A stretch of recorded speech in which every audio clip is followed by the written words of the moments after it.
বৃষ রাশির ২১ অংশের স্বরূপ হল। এই অংশে জাতক জাতিকা সমস্ত জাগতিক বিষয়গুলির পর্যালোচ হইবেন। তাহাদের রসায়নবিদ হওয়ার সম্ভাবনা। এরা সুনির্দিষ্ট পরামর্শদাতা হইতে পারে। উচ্চশ্রেণীর গবেষণাকারীও হতে পারে। এরা নিজেদের মতামত প্রতিষ্ঠা করিয়া উচ্চশ্রেণীতে উন্নতি হতে পারে। মেষ রাশির ক্ষেত্রে এই রাশি জাতক জাতিকাদের বারবার ক্রোধ সংবরণ করা দরকার।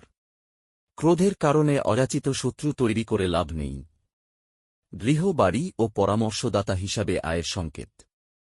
জ্ঞানের প্রকাশ পাবে। সন্তানের কারণে গুপ্ত চিন্তা থাকবে।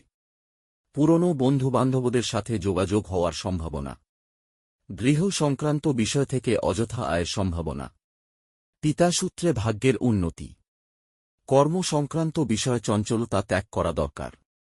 চলাফেরায় ৫ সাবধানতা অবলম্বন করা দরকার। বৃষ রাশির ক্ষেত্রে এই রাশির জাতক জাতিকাদের কোন রকম শিল্পী সঞ্চার মাধ্যমে প্রতিষ্ঠা আসা সম্ভাবনা। আর্থিক যোগ ভালোই থাকবে। সহযোগীদের সাহায্য পাবেন। গৃহে শান্তির অভাব। আয় স্থিতিশীলতা বজায় থাকবে। চলাফেরায় সাবধানতা অবলম্বন করা দরকার। মিথুন রাশির ক্ষেত্রে এই রাশি জাতক জাতিকার ব্যবসায়িক সাফল্য দেখা দিতে পারে। একাধিক উপায়ে আয়ের সম্ভাবনা। কোনো গোপনীয় উদ্যোগ ফল প্রস্তুত হতে পারে। গৃহে কোনো কারণে অশান্তি হতে পারে। ব্যবসায়িক সাফল্যের যোগ আছে। কর্মস্থান ভালো। আয় স্থান ঠিক থাকবে।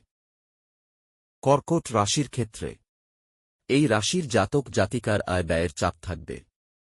মানসিক বিষয়ে সাবধানতা অবলম্বন করা দরকার।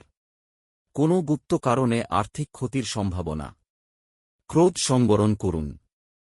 গৃহ সংক্রান্ত বিষয় থেকে আয়ের সম্ভাবনা। সন্তানের কারণে চিন্তার কিছুই নেই।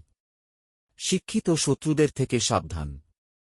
আয়ের ভাব একই রকম থাকবে। সিংহ রাশির ক্ষেত্রে এই রাশি জাতক জাতিকার শারীরিক অবস্থা ভালো থাকলেও কিছু সংযোগ থেকে বিচ্যুত হতে পারেন। আর্থিক অবস্থা ভালো থাকবে। আয়ের সুযোগ থাকবে। গৃহ সংক্রান্ত বিষয়ে কোনো রকম কথাবার্তা চলতে পারে। কোনো অবৈধ কাজে না জড়ানোই ভালো। ভাগ্যস্থানের ভালো অবস্থা। কর্মক্ষেত্রে বিলাসিতার জায়গা নেই। আয় ভালো বলা যায়। কন্যা রাশির ক্ষেত্রে এই রাশি জাতক জাতিকাদের গৃহ সংক্রান্ত বিষয়ে বিশেষ যোগ বর্তমান। আর্থিক ভাগ্য ভালো। কথাবার্তা সংযত হওয়া দরকার। ঘরবাড়ি সংক্রান্ত বিষয়ে বিশেষ চিন্তা। সন্তানের কারণে চিন্তা করে লাভ নেই। চলাফেরায় সাবধানতা অবলম্বন করা দরকার। কর্মস্থান শুভ। একাধিক উপায়ে শারীরিক যত্ন নেওয়া দরকার। তুলা রাশির ক্ষেত্রে এই রাশি জাতক জাতিকা একাধিক কর্মে যুক্ত এবং প্রতিষ্ঠা পাওয়ার যোগ বর্তমান। জমানো পুঁজি কোনো কাজে নিবেশের সংকেত। রক্তচাপ মানসিক চাপ সংক্রান্ত বিষয়ে সাবধান হওয়া দরকার। কোনো যোগাযোগের মাধ্যমে ভাগ্যের উন্নতি সম্ভাবনা।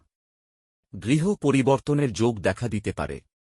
শারীরিক সাবধানতা অবলম্বন করা দরকার। আয় দিকটা ভালোই যাবে। বৃশ্চিক রাশির ক্ষেত্রে এই রাশির জাতক জাতিকাকে আয়ের এবং প্রতিষ্ঠার ক্ষেত্রে বিশেষ চিন্তা। অর্থনৈতিক বিষয়ে উৎকণ্ঠা। গৃহ সংক্রান্ত বিষয়ে বিভিন্ন সমস্যা প্রগতিতে বাধা। কোনো উদ্যোগে সার্থকতা আসতে পারে। ব্যবসায় নতুন কোনো সুযোগ আসতে পারে। ভাগ্যস্থান শুভ বলা যায়। কর্মস্থানে সুনাম বৃদ্ধি। আয় চিন্তা থাকবে। ধনু রাশির ক্ষেত্রে এই রাশির জাতক জাতিকার ব্যবসায়িক উন্নতির মাধ্যমে প্রতিষ্ঠার যোগ। আর্থিক উদ্যোগ এবং সাংসারিক উন্নতি দেখা যাবে। সন্তানের কারণে বিশেষ চিন্তা। কর্মে সুনাম বৃদ্ধির যোগ। আয়ে ভালো দেখা যাবে।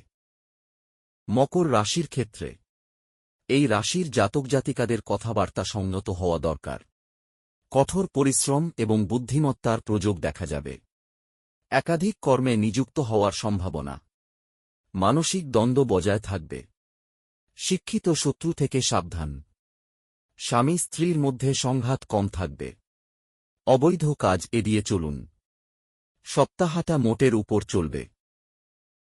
কুম্ভ রাশির ক্ষেত্রে এই রাশির জাতক জাতিকাদের হঠাৎ করে নেওয়া সিদ্ধান্তের কারণে জীবনে প্রতিষ্ঠার ক্ষেত্রে প্রবল বাধা সম্মুখীন হতে হবে। অর্থ সংক্রান্ত বিষয়ে অসুবিধা হওয়ার কোন কারণ নেই। রক্তচাপজনিত কারণে সাবধানতা অবলম্বন করা দরকার। সাংসারিক শান্তি বজায় রাখার চেষ্টা করা দরকার। আয়ের জায়গা ঠিক থাকবে, জীবনে বুদ্ধি করে এগিয়ে চলুন। মীন রাশির ক্ষেত্রে এই রাশির জাতক জাতিকার জীবনে প্রাপ্তি থাকলেও মাঝে মধ্যে হতাশা ঘিরে ধরে। শারীরিক সাবধানতা অবলম্বন করা দরকার। গৃহে শান্তি বজায় থাকবে। সন্তানের কারণে চিন্তার কিছুই নেই। এগিয়ে চলুন, সব ঠিক হয়ে যাবে।